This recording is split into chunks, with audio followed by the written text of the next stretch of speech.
Welcome back. Week 1 of the college football season is over. Now we move into week 2. Not going to take a whole lot of week 1, I would say.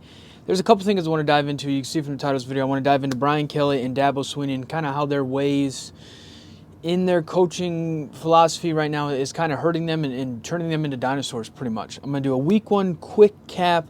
Like I said, not take a lot into it, but kind of go over a little things. And then my picks this week, I was 5-0 last week. Feel really good coming off it, but I'll probably go 0-5 this week. Let's jump into it. Third down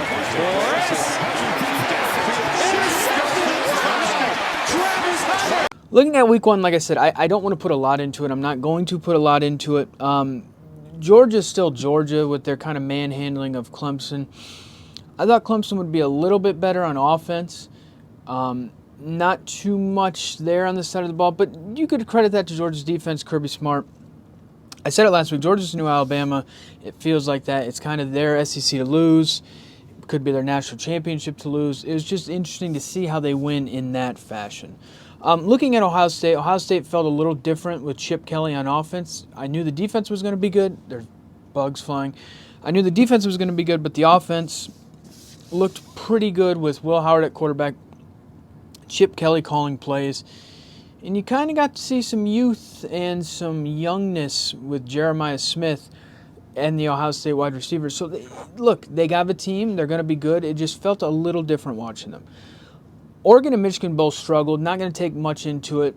Michigan's biggest problem is offense. Oregon, I don't know what their problem was offense, defensive a little bit, but you can't take too much into it. Like, we're going to know who Michigan is this week. Just watching them in week 1 against Fresno State, it was really apparent.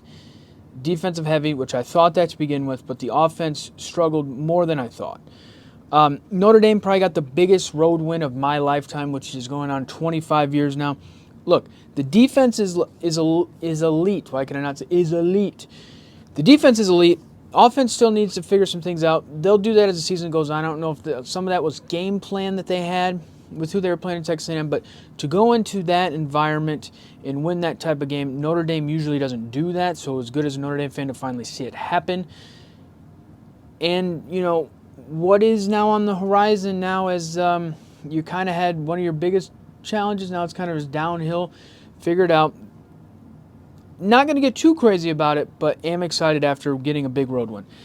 Miami's going to win the ACC. I know I picked Clemson, but just watching them play, very good. Cam Ward looks very comfortable playing. They demolished. I cannot speak. They demolished Florida. Florida's not great, but to go in week 1, interstate rival, into the swamp, you didn't really show up. That was very interesting to me. But Miami is legit. All right. Moving now to Brian Kelly and Dabo Swinney. These two guys have been very successful in college football. Brian Kelly winning a whole lot of football games, making it to a national championship, losing, resurrecting, Notre Dame when we were in the slums, let's be honest, and then got the program to 10 wins his last 4 or 5 years there. Dabo Swinney winning 2 national titles, kind of conquering college football there for about 5 to 6 years. They were a perennial playoff. Brian Kelly, look, it's his 3rd year at LSU. So I'm going to start with Brian Kelly. 3rd year at LSU. One of Brian Kelly's biggest problems is relating to players, right? Like, to me, it's always been a struggle. He always kind of seems standoffish. He's very much an asshole. There's no doubt about that. Anybody will tell you that. He just gives off those vibes. It's hard for me to relate. Like, when he's dancing around, it just doesn't feel likable. And so it was very interesting. He had a post-game press conference where, he went a little psycho. I thought it was hilarious. I thought it was one of the funniest things ever. He's slamming the table. He's, doing all that. It's like, we need that before and not after, Brian. Here is that press conference. We had some guys played their butts off tonight, and we're sitting here again. We're sitting here again talking about the same things. About not finishing when you have an opponent in a position to put them away. But what we're doing on the sideline is feeling like the game's over. And I'm so angry about it that I got to do something about it. I'm not doing a good enough job as a coach. And I got to coach him better. because it's unacceptable for us not to have found a way to win this football game. It's ridiculous. Right, it just like slamming things. Like, where was that before the game? Where was you slamming, throwing the water bottle? It felt like Brian Kelly's one of those guys, and it's always kind of felt this way. It's always everybody else's fault when something bad happens. He never like looks at himself. Then he's like, but it's like, yeah, it's you're the reason that your team wasn't ready to play. They weren't. But it's no surprise. This is Brian Kelly. I've seen 10 years of Brian Kelly at Notre Dame. Cannot win big games. If Brian Kelly was still the coach of Notre Dame, we would have lost the Texas A&M game. That's just who he is. He's not a big game coach. He's not going to win you those. That's just not what he does. But moving forward now, you got to evolve a little bit. You got to change some things up. The LSU fit was always weird to me because at Notre Dame it could kind of work because you get different players and you kind of got to tool them and they're going to be coached a little bit more. Where at LSU you get more talent. It's kind of easier. It's more flow. That's why Coach O worked, because it just felt like cool vibes. Brian Kelly doesn't have any of that. So these are kind of now the repercussions as an LSU fan. But the other problem is you're paying this guy $11 million. And it's not that he's a bad coach. He's won 9 games. I think 9 games his first year, 10 games his second year. So he's on par, but that's not good enough. You're paid to win national titles. Can Brian Kelly win a national title? I don't think so. But not only did you lose, but you lost to USC. You lost in the last second. It just didn't feel good. It was just one of those where it's like, not shocked. I picked USC to win, but it's just to have him slam that down. It felt so weird to me. I don't know if he's trying to fire up his team now. It's a little late, but just one of those things where it's like, moving forward, you're not going to be as successful as you want to be because of how you are as a coach. So that's a big problem. So now moving into Dabo of being a dinosaur, I think the biggest thing with Dabo is, look, the transfer portal thing. Let me find it here. Since 2018, when the transfer portal started being a thing more consistently, Clemson is the only team outside of military schools, which is pretty obvious, to not have a transfer come in. 0. He doesn't even look at it. Dabo doesn't even consider it. He doesn't care much for it. He doesn't believe that's college football. It's just, yet again, you got to adapt or you die. Here's Dabo talking about people wanting him to use the transfer portal more after the loss to Georgia. People are going to say whatever they want to say. It doesn't matter. It doesn't matter what I say. People are going to say whatever they want to say.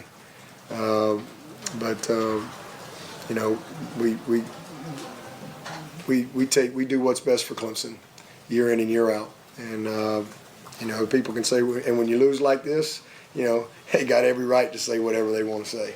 So say whatever you want to say, write whatever you want to write. That comes with it. It's just part of it. If that's not Clemson, if getting transfer portal is not Clemson football, then winning football games and national titles are not going to be Clemson football either, right? You were on top. You were a perennial power. Teams feared you. People looked at Clemson and said, we can't beat them. They're very good. That is not a thing anymore. Now it's, we win 8 games, we win 9 games, we may win 10 games. It's just kind of who we are, which historically that's what Clemson is. But when you have a fan base now that is predicated on winning and being great, and you're viewed as a great coach, you have to win. So I think, Dabo really needs to rethink things. He needs to look at himself in the mirror and really highly consider, do I still want to do this as a head coach, or am I going to change? Because it's one of those things where if you're not going to accept the transfer portal, I'm not saying you have to go and get everybody in the transfer portal, but quarterback has been an issue, right? Cade Klubnik was a very highly touted 4-star player at quarterback. Look, you're clearly not the greatest. You could do better. Since they lost Trevor Lawrence, it hasn't been the same, but that's where the transfer portal comes in. You can get a player that can come in and help you. Miami gets Cam Moore. Notre Dame gets Riley Leonard. It's just stuff like that where you can get these quick fixes to then help you build up the recruiting behind it and help develop. You used to be Georgia, and now you're losing to Georgia in opening games by 20, 30 points, and you just look awful. It's one of those things that if you're not going to use a transfer, you better be a hell of a recruiter, and he hasn't been. So it's one of those things for both of these guys at the end of the day. Either change who you're going to be or get out of the sport. because you're only hurting yourself. You're only making yourself look worse. And there's no players in the country are going to want to be like, I want to go play for that guy. I want to go play for that guy. It's just the unwillingness to understand things and kind of put blame in other places is idiotic to me, because at the end of the day, it's all because of you. Brian, it's you do not have a fundamentally sound way of getting teams fired up to win and play in big games. He never has. Kind of goes around and blames everybody else. Dabo, your inability to want to use the transfer portal and understand this is what college sports are now. It's not what it was when you played. Either do that or you die. Nick Saban retired because of some of these problems. So it's one of those things that happens, but you need to accept it and not just keep running around blaming everybody and saying, this is the way we do it, and slam it. It's just so idiotic. Idiotic. It's dumb to me, and it's one of those things. It doesn't make any sense, but at the end of the day, you're making yourself look worse. You're ruining your legacy, and maybe that's what it takes, but I do not understand it. All right. Moving to my picks this week, I have 5 games. Like I said, I went 5-0 last week. I was hot. This week, some of the games make me a little nervous. I'm going to start with 3 games that are lesser but interesting games, and then we'll move into, I think, 2 very good games this week. Arkansas at number 16, Oklahoma State. This is a big line, 8 points for Oklahoma. This is one of those where it's like, I don't know, SEC playing the Big 12. Arkansas may not be the greatest, but are they going to be physical? Oklahoma State, what are they going to be? I'm going to pick Oklahoma State to cover. I think it's one of those games where it may be close in the beginning, and I think Oklahoma State kind of pulls away just based off of talent and being at home. All right, this is a big rivalry in Iowa. Iowa State at number 21, Iowa. Iowa's a 3.5-point favorite. Iowa scored 40 points last week. That's enough said. I like Iowa to cover. I think when it comes to this game, they're the more talented team. They're the bigger brand in the state. Iowa State kind of struggling nowadays with Matt Campbell. Last couple of years have been rough. Iowa, not saying their offense is completely figured out because of who they played last week, but with that defense, playing at home, I like them to cover the 3.5. Number 14, Tennessee, minus 10-point favorite versus number 24, North Carolina State. This is in Charlotte. I think this game's a blowout. I think Tennessee, I like their quarterback, Nico, not going to try and say his last name. I like what Tennessee has. They're one of those teams in the SEC not getting talked about a whole lot, which I think is good for them. But they have an offense. Defense has some playmakers. I think that they can be very good. They can be very sneaky in the SEC. And I think playing against an NC State team, I don't even think this is going to be a question. I think they beat them by at least 3 touchdowns. All right, the 2 biggest games this week. I'll start with the one I'm most intrigued for. I think there's 2 games I'm most intrigued for, but one game I think is very interesting. It's a very, very sneaky game. Colorado at Nebraska. Nebraska's 7.5-point favorite. I really like Nebraska this year. Dylan Raiola, Matt Rule, I think is a very good coach. 7.5, though, I think is a lot. In a game like this, where Colorado, they played very good early last season. I think they have a chance to do it again this year.